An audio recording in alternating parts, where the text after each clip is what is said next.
Here is how to perform a service light reset in the Autocom Cars software. Select brand, model and year model of the vehicle.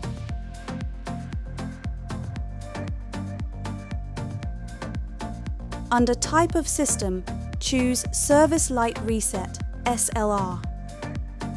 Then click the icon at the bottom called Adjust to connect to the vehicle.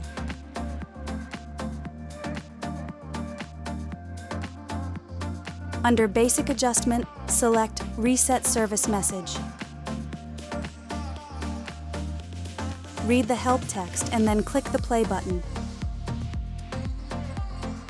Follow the instructions to perform the SLR.